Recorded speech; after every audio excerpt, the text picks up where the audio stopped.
Dear students, రేపు parents day. Function కి ప్రతి వాళ్ళ పేరెంట్స్ కంపల్సరీగా రావాలి. ఎవరు పేరెంట్స్ మిస్ అవ్వకూడదు.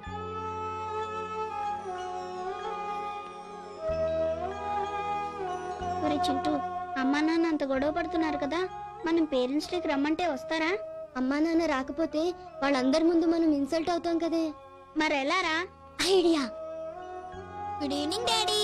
హే, గుడ్ ఈవినింగ్ భవాని. చెప్పేది వినవే. Good evening mummy. చింటూ, ఏమిటి? ఒక ఇంపార్టెంట్ విషయం మాట్లాడడానికి వచ్చాను మమ్మీ. ఏంటి అంత ఇంపార్టెంట్ విషయం? రేపు మా స్కూల్లో పేరెంట్స్ డే, నువ్వు రావాలి డాడీ. పేరెంట్స్ డేయా? అవును మమ్మీ, మనకు మమ్మీ అయినా డాడీ అయినా మమ్మీయే కదా, పిలిస్తే వస్తాది అని చెప్తే కాదని అక్క డాడీని పిలవడానికి వెళ్ళింది. డాడీ పాటలు అంటే అందరికి చాలా క్రేజ్. డాడీకి బోల్డంత మంది ఫ్యాన్స్ ఉన్నారు. డాడీని స్కూల్ కి తీసుకెళ్తే మనకే పేరు వస్తుంది అన్నాను. కాదు, మమ్మీయే క్రేజ్ అని వెళ్ళాడు. అంటే ఫంక్షన్ కి ఆయన వెళ్తే పబ్లిక్ దృష్టిలో నేను చెడ్డదాన్ని కావడానికా? అంటే ఫంక్షన్ కి తను మాత్రం వెళ్ళి నేను రాలేదని కలరిచ్చి నన్ను ఫుల్ చేస్తాదన్నమాట. రే, నేను పేరెంట్స్ డే ఫంక్షన్ కి వస్తున్నాను. ఫంక్షన్ కి నేను వస్తాను. నమస్తే సార్. నమస్తే, వెల్కమ్. హాయ్ మినిస్టర్ గారు, బాగున్నారా? మీ పిల్లల ప్రోగ్రామ్ కూడా ఉన్నట్టుంది. అవునండి, నా లేటెస్ట్ ఆల్బమ్ విన్నారా? ఏమిటండి? చాలా మంచి ఫ్యాన్ ఫాలోయింగ్ వచ్చిందండి. And I'm on to my next project and it's కొత్త ఆల్బమ్ రిలీజ్ అయింది కదా. అందువల్లే ఈ మధ్య చాలా బిజీ.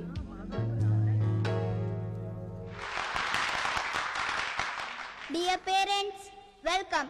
ఈ రోజు ఇంతమంది అమ్మా నాన్నల్ని చూస్తున్నందుకు చాలా హ్యాపీగా ఉంది. Hello. Hello. I'm here at Auditorium. I'll be there shortly. Delhi meeting వెళ్తున్నాను. Yes. చెప్పండి. Okay. Excuse me. మీ సెల్ ఫోన్స్ బిజీగా 24 గంటలు అరుస్తూనే ఉంటాయి. మా కోసం వాటన్నిటికీ ఓ అరగంట విశ్రాంతి ఇవ్వండి. నేను చెప్పేది వినండి ప్లీజ్. థ్యాంక్స్. ఇది మీరిచ్చే లాలీపాప్స్ తిన్న మా సంతోషం కాదు, మీ గారాల మధ్య మా అల్లర్లు కాదు, జూ పార్కుల్లో చేసే కేరింతలు కాదు. అమ్మ పక్షి నాన్న పక్షి విడిపోవాలని కీచులాడుకుంటుంటే ఉలిక్కిపడ్డ పిల్ల పక్షుల ఘోషే ఈ ప్రదర్శన. It's time to go to bed. Come on. బాగా అలసిపోయారు కదా, హాయిగా పడుకోండి. Good night daddy. Sweet dreams. Good night. Good night, Chintu.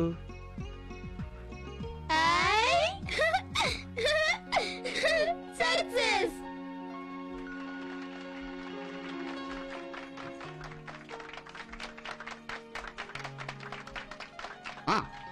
చూడండి, మీరు ప్రశాంత్ మ్యూజిక్ వరల్డ్ కంపెనీ వడగావాలండి. మీరు ప్రశాంత్ మ్యూజిక్ వరల్డ్ కంపెనీ వడగావాలండి. థ్యాంక్స్. అలాగే. మీరు ప్రశాంత్ మ్యూజిక్ వరల్డ్ కంపెనీ పెట్టి 15 ఏళ్ళు అయిందా? నిన్న పెట్టినట్టుందబ్బా. ఇట్లాంటి దానికి పెద్ద ఫంక్షన్ తో సెలబ్రేట్ చేసుకోవాలి కానీ ఇలా వడలతో సరిపెడతారా? నో, నేను చెప్పేది కాక్టైల్ గురించి. కాకటాయి లేదు, పిచ్చికిటాయి లేదు, నోరు వెయ్యి. పబ్లిక్. మన ఇద్దరేసి ఎప్పుడు పబ్లికే. లేదు లాయర్ గారు, ఆయన ఫంక్షన్ తాజ్ లో చాలా గ్రాండ్ గా సెలబ్రేట్ చేద్దామన్నారు. నేనే వద్దని చెప్పాను.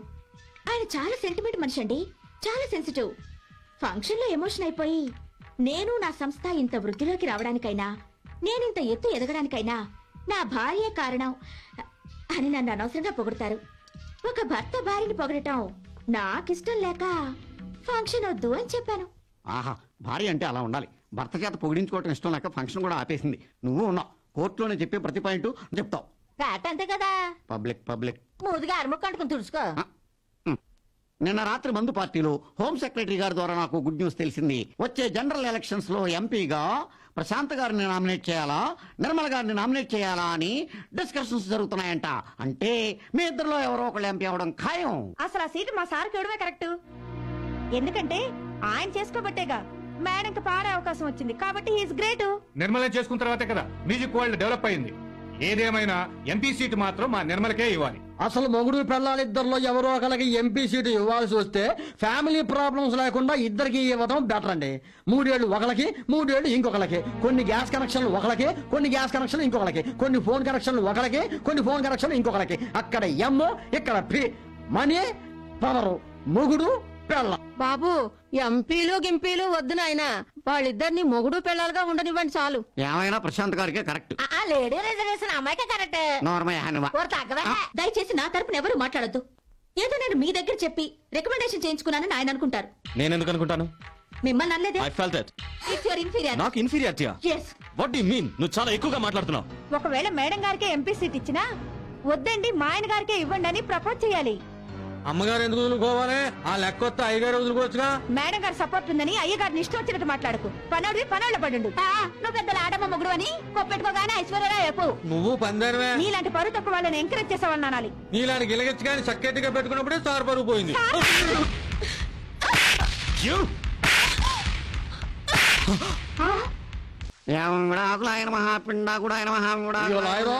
ఎంతసేపు చెవుల్లో పెట్టి తిప్పుకోవటమేనా? చేతలు ఏమైనా ఉన్నాయా? అవతల సిస్టర్ కూడా గట్లా ఆయరో. కొంచెం మేకడోలు కోట తగ్గించి డైవోర్స్ గురించి ఆలోచించు. 2 రోజుల్లో విడాకులు రావాలి. 2 days లోనా? ఒక్కడే చాలా. కాకపోతే పాపులర్ కపుల్ కదా, మన పేరు 4 రోజులు పేపర్లో బాగా నలగాలని పర్సనల్ పబ్లిసిటీ కోసం బిల్డప్ ఇస్తున్నాం. మీకేమైనా బుద్ధి ఉందా? వాళ్ళిద్దరిని కలపాలని చూడటం మానేసి విడగొట్టాలని చూస్తారా? ఇదేమన్నా న్యాయంగా ఉందా? ఇన్నేళ్లుగా వాళ్ళ ఉప్పు తింటున్నారు కదరా, మీకు కొంచెమైనా విశ్వాసం ఉందా? ఉప్పేం కర్మమ్మా, చింతపండు కూడా తిన్నాం, మ్యాక్డోల్ కూడా తాగాం. బామ్మగారు, బ్రహ్మదేవుడు వాళ్ళ మొగానట రాశాడు, మేము ఎగ్జిక్యూట్ చేస్తాం. ఇప్పుడు మా ప్రాబ్లం వాళ్ళిద్దరి గురించే కదమ్మా, ఈ పిల్లలిద్దరి గురించి. వాళ్ళిద్దరికి విడాకులు ఇప్పించి విడగొట్టేయడం ఎలాగో ఖాయం. ఈ పిల్లలిద్దరూ చెరొకరి దగ్గరికి వెళ్ళిపోతారు. ఆయన ఇంకో ఆవిడని పెళ్లి చేసుకోవచ్చు, ఆవిడ ఇంకొక అతనితో సెటిల్ అయిపోవచ్చు. వీళ్ళిద్దరూ థర్డ్ పార్టీ అయిపోతారు. ఓ పని చేయండి, వీళ్ళిద్దరిని హాస్టల్లో వేసేయండి. నేను వాళ్ళిద్దరిని కన్విన్స్ చేసి వీళ్ళిద్దరు పేర ఫిక్స్డ్ డిపాజిట్లు ఇస్తాను. ఆ వడ్డీ డబ్బులతోటి అనాథలనే ఫీలింగ్ లేకుండా వీళ్ళు హ్యాపీగా బతికేస్తారు. అయ్యో దేవుడా, ఈ ఇంటికి ఏం పీడ పట్టిందో, ఇంకా ఎలాంటి ఘోరాలు జరుగుతాయో ఏమో. ఎలాగైనా వాళ్ళిద్దరూ విడిపోకుండా కాపాడు. ఆ బిడ్డలు దిక్కులేని వాళ్ళు అవ్వకుండా చూడు తండ్రి. అమ్మా నాన్న నిజంగా విడిపోతారా నానమ్మా? మమ్మల్ని ఇద్దరిని చిరొగ్గరు తీసుకెళ్లిపోతారా నానమ్మా? లేదమ్మా, లేదు, అలా ఎప్పటికీ జరగదమ్మా. పెద్దదానివి, నువ్వైనా చెప్పొచ్చు కదా. మనుషులు చేసేదానికైతే మనం చెప్పగలంరా, కానీ దేవుళ్ళు చేసేదానికి ఎవరు మాత్రం ఏం చేయగలరు? దేవుళ్ళేంటి? ఇదంతా నేను చేసిన తప్పురా. వాళ్ళిద్దరి బతుకు బాధ్యతని ఆ దేవుళ్లకు అప్పగించాను, కానీ దేవుళ్లకు నేను మొక్కిన మొక్కులు మాత్రం తీర్చలేకపోయాను. మొక్కులేంటి? మీ నాన్న చార్మినార్ దగ్గర ఎండలో కష్టపడుతూ చిన్న చిన్న పాత క్యాసెట్లు అమ్ముకునేవాడు. వాడి కష్టం చూసి నా కొడుకు ఏదైనా మంచి భవిష్యత్తు వస్తే వాణ్ణి కాణిపాకం వినాయకుడి దగ్గరికి పంపిస్తానని మొక్కుకుని ముడుపు కట్టాను.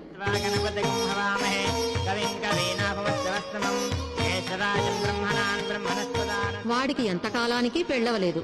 ఏ పిల్ల వాడికి నచ్చడం లేదు. అసలు పెళ్లే వద్దన్నాడు. వాడా 3 ముళ్ళు వేస్తే దంపతులిద్దరిని పెళ్లిపీటల మీద నుంచే భద్రాద్రి సీతారాముల దర్శనానికి పంపిస్తానని మొక్కుకుని ముడుపు కట్టాను. శ్రీరామాయ నమః, ఓం సీతాపత్న్యై నమః, ఓం భద్రాద్రి నివాసినే నమః, ఓం అభయప్రదాయ నమః. ఎంతకాలానికి వాళ్లకు పిల్లలు పుట్టకపోయేసరికి విజయవాడ కనకదుర్గమ్మకి మొక్కుకుని ముడుపు కట్టాను. అప్పుడు భవానీవి నువ్వు పుట్టావు. ఒక పిల్ల పుట్టిన వెంటనే ఆపరేషన్ చేయించేసుకుంటానన్నాడు. అయ్యో, మా ఆయన మళ్లీ పుట్టాలి స్వామి, ఎలాగైనా వాడి మనసు మారి మగపిల్లాడు పుడితే వాణ్ణి తిరుపతికి తీసుకొచ్చి పుట్టెంట్రికలు ఇప్పిస్తానని వెంకటేశ్వర స్వామికి మొక్కుకుని ముడుపు కట్టాను. అప్పుడు నువ్వు పుట్టావురా పెనివిటి. ఒకసారి మీ అమ్మకు అమ్మోరు పోసింది, చాలా కష్టమైంది. నేను భయపడి నా కోడలు సులువుగా ఉంటే పశువు బట్టలు నిండుకావేళ్లు పెట్టి దంపతులిద్దరిని శ్రీశైలం పంపిస్తానని భ్రమరాంబకు మొక్కుకుని ముడుపు కట్టాను.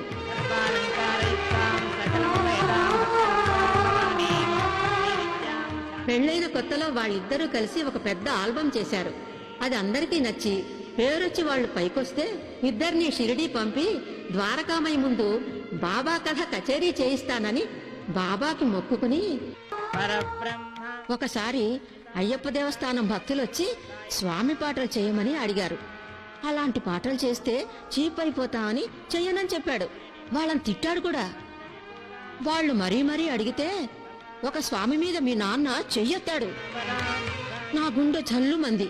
అయ్యో స్వామి, వాడి మీద కన్నెర్ర చెయ్యక అయ్యప్ప, పొరపాటైపోయింది. వాడి చేత మాల వేయించి నీ కొండకు పంపిస్తానని అయ్యప్పకు మొక్కుకుని ముడుపు కట్టాను.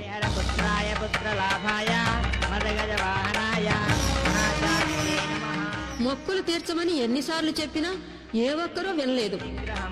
ఈ మొక్కులు తీర్చే వరకు వాళ్ళిద్దరూ సంతోషంగా కలిసి ఉండలేరు. ఇదిగో పంతులు గారు, నేను ఊరెళ్తున్నాను. రోజు పూజ చేస్తుండండి. పిల్లల్ని జాగ్రత్తగా చూసుకోండి. ఏ ఊరెళ్తున్నానమ్మా? మన ఊరికేరా. అక్కడ మా తమ్ముడు లేడు, మీ మిలిటరీ తాతయ్య. అతన్ని తీసుకొస్తాను. అతను చెప్తేనే మీ అమ్మ నాన్న వింటారు. మీరు జాగ్రత్తగా ఉండండి. జాగ్రత్త. తీసుకోండి అమ్మా. Silence children. ఈ రోజు జరగబోయే మోరల్ సైన్స్ క్లాస్ లో ఇదొక ఇంపార్టెంట్ ఎగ్జిబిట్. World famous. ఒక అనాథ పెయింటర్ రాసిన ఒక అద్భుతమైన క్రియేషన్. గూట్లో ఉన్న పిల్లలకు మేత తీసుకువెళ్తున్న ఆ 2 పక్షుల్ని వేటగాడు షూట్ చేశాడు. నేల కూలిపోయాయి. అది చూసి గూట్లో ఉన్న పిల్ల పక్షులు కేర్న ఏడ్చాయి. ఇంతలో వనదేవత ప్రత్యక్షమై ఆ 2 పక్షుల్ని తీసుకువెళ్లి హిమాలయ పర్వతాల్లో ఉన్న స్ప్రింకిల్ వాటర్ లో తడిపితే ప్రాణాలు నిలబడతాయని చెప్పింది. రెక్కలింకా ఆరకపోయినా, ఆకాశం అనుభవం లేకపోయినా, ఎముకల్లో ఎగిరే శక్తి లేకపోయినా ఆ లిటిల్ బర్డ్స్ తల్లి పక్షిని తండ్రి పక్షిని పుల్లన కరుచుకుని అమ్మా నాన్నల మీద ఉన్న ప్రేమనే శక్తిగా చేసుకుని ఆకాశానికి ఎగిరాయి. స్ప్రింకిల్ వాటర్ లో తడిపి తల్లిదండ్రుల్ని రక్షించుకున్నాయి ఆ లిటిల్ బర్డ్స్.